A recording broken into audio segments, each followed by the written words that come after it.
உள்ளூர் செய்திகளை உலகளவில் தெரிந்து கொள்ள எங்களோடு இணைந்திருங்கள். மாய் வெளிச்சம் டிவி. நாட்டில் ஒரு கட்சி என்றால் அதற்கு நாடாளுமன்றத்தில் சட்டமன்றத்தில் வென்ற சக்தி இருக்க வேண்டும்.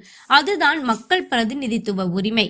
செனட்டர்கள் பதவி பிரதமரின் தேவைக்கேற்ப தனிநபர் அல்லது கூட்டணி நேசத்தில் கொடுக்கப்படும் பதவி நிற்க, நாட்டின் நிலை இப்படி இருக்க அடுத்த தேர்தலுக்கு பல கட்சிகள் இரு பிரிவாக கூட்டணி அமைத்து இரண்டும் எதிரும் புதிருமாக போட்டி போடும் போது தற்போது அதிக பெரும்பான்மை சீட்டுகளை வென்ற கட்சி, அடுத்த நிலை கட்சி போன்றவை அடுத்து நிற்கும் கூட்டணி ஆதரவு கட்சிகளுக்கு சீட்டு கொடுப்பது, கடந்த தேர்தலின் வெற்றி பெற்ற ஆதரவை பொறுத்த கணிப்பில் சீட்டு வழங்காததும் அதிசக்தி கொண்ட கூட்டணி ஆளுமை கொண்ட கட்சி தலைவரின் பொறுப்பாகும்.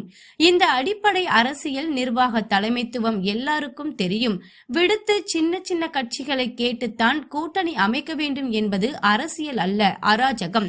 அரசியல் என்பது ஒரு ராஜாங்க வித்தை அல்லது தந்திர உளவியல் ஆட்டம். அடம் பிடித்தால் கூட்டணியில் இடம் இல்லை. மூன்றாம் நிலை கூட்டாஞ்சோறுதான் மிச்சம். பங்கு போட நல்ல தராசு இருந்தும் கொடுத்தும் சீட்டு இல்லாத 15வது நிலை டொய்தான். பிறகு வீரம் பேச வாய்ப்பில்லை, மொய்தான் மிச்சம்.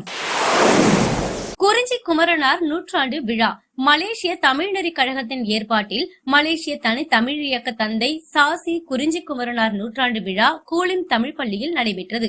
அஞ்சலி கதிரவன் நாதஸ்வர இசையுடன் ஆரம்பமான நிகழ்வில் விரிவுரைஞர்கள், தலைமை ஆசிரியர்கள், ஆசிரியர்கள், மாணவர்கள், பெற்றோர்கள், தமிழ் உணர்வாளர்கள், குறிஞ்சி குமரன் துணைவியார், பிள்ளைகள், சாத்தன், கலையரசி கலந்து கொண்டனர். டத்தோஸ்ரீ ஆனந்தன் குறிஞ்சி குமரனார் திருவுருவ படத்தை திறந்து வைத்தார். அவரின் வரலாற்றை தலைமை ஆசிரியர் கோவி சந்திரன் விளக்கினார். பாவாணர் மன்றத்தின் மனோகரன் கவிதை வாசித்தார். குறிஞ்சியார் குறித்தும் தமிழியல் அறநெறிகள் குறித்தும் தமிழியல் ஆய்வறிஞர் ரா திருச்செல்வன் ஆய்வுரை வழங்கினார். இதனைத் தொடர்ந்து திருக்குறள் ஓதுதல், கவிதை, தனித்தமிழ் பாடல், பேச்சு, வண்ணம் தீட்டுதல், ஒலிக்கீற்று, விளக்கம் தட்டி அணி, சுவரொட்டி அணி, திரட்டேடு அணி, கிளை ஆவணம் அணி, தமிழ்நெறி, அறிவுத்திறன் தேர்வு, தமிழிய நூல்கள், மின்னியல் பதாகை உருவாக்கம், ஓரரங்க நாடகம், குறும்படம் அணி என்று 15 வகையாக போட்டிகளில் குழந்தைகளும் மாணவர்களும் பங்கெடுத்தனர்.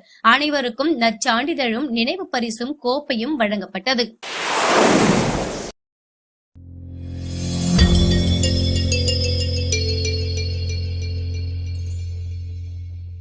பைரம் தோட்ட தமிழ் பள்ளி புதிய இடத்திற்கு மாற உள்ளது.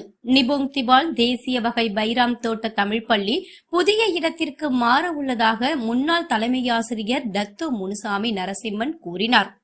வணக்கங்க. இது நம்மளது பைராம் தோட்ட புதிய பள்ளி. உண்மையிலேயே பைராம் தோட்ட பழைய கட்டடம் இங்கேருந்து ஒரு 3-4 கிலோமீட்டர் தூரத்தில் இருக்குது. இப்போ அது குப்பைத்தலமானதுனால அது ஆரோக்கியமற்ற இருக்கிறதுனால பினாங்கு மேம்பாட்டு கழகத்தின் கிட்ட நம்ம போராடி கிட்டத்தட்ட ஒரு 6-7 வருடத்துக்கு பிறகு இது 11.4 மில்லியனில் கட்டப்பட்டிருக்கு.